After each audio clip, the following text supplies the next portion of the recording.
All right. So everyone, you should now be able to see if you're listening to this. We'll share a link in the notes of the podcast where you can download this tool. It is a essentials list for billing, and it has an ad for our billing class. So you can ignore the first page, or maybe you'll be interested in the first page. But the first page goes through the class. So we're going to be going through this in seven classes, about an hour long, depending on how many questions we get. Our hope is that you're going to come with a whole lot of questions, because we want to answer your questions, right? Like, who wants to listen to a presentation about billing? We really want to know what questions you have so that we can try to answer them. And if we don't have the answers live, we will do our best to find them after the fact so you can get those answers. So our first class is authorizations, just understanding the essentials of obtaining and managing authorizations. Class number 2. And if you're listening to this, the dates on here, the dates are on this sheet as well, so you can see that when you download it. The second class is going over the CMS 1500 form and understanding the billing codes. The third class is clearinghouses, which I'm very excited that we're going to be able to do this time. Got a lot of requests for this, so I'm really happy that we'll be able to go through a clearinghouse and just see how they work. I think it's very important. And then class number 4 is EOBs and remittance. So really important to be able to read these things, understand these things. A question that I ask often is, can you look at a remittance and know that you provided those services, right? Like, so even if you know nothing else about billing, hey, normally we see Sally 10 hours a week. Why is it 25 this week? Like, it just even that high level understanding is really important to know. And then we go into class number 5, that is secondary billing. And then class number 6 is denials and corrections. And then class number 7 is ask us anything. So just bring all your questions, and we will do our best to answer those.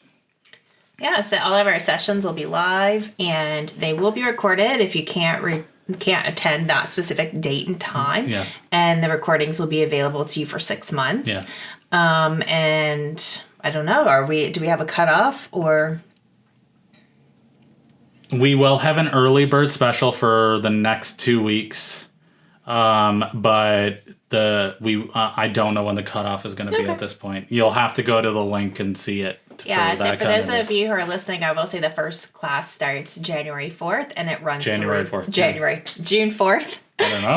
That's just the kind of day I'm having today, right? So June 4th, and it runs through September 24th. So we've kind of also taken feedback from previous courses like this that we've offered. Too much. And we just kind of were, spacing it out across a few months to kind of give everyone time to digest it and take in the information and be able to practice some of these things to have questions to bring to the next class. And yeah, so like I would, we are recording the events, like you said, April, but if you can make it, right, or maybe you can't make it, but you have an admin person that is like, yeah, I'm going to take this on, or you have another BCBA that can come in and listen, highly recommend that you have somebody come to those live events, because it is really important, and we want those questions. I know the last billing, we had about, I don't know, like maybe 30% of the people showed up live, which was, it's okay. But when we did our rate negotiation, we had like 80% people came that signed up, and it was just a better class, right? It was just, you got the interaction between people, and we found out stuff that we didn't even know, right? So like that can be very helpful to learn from each other.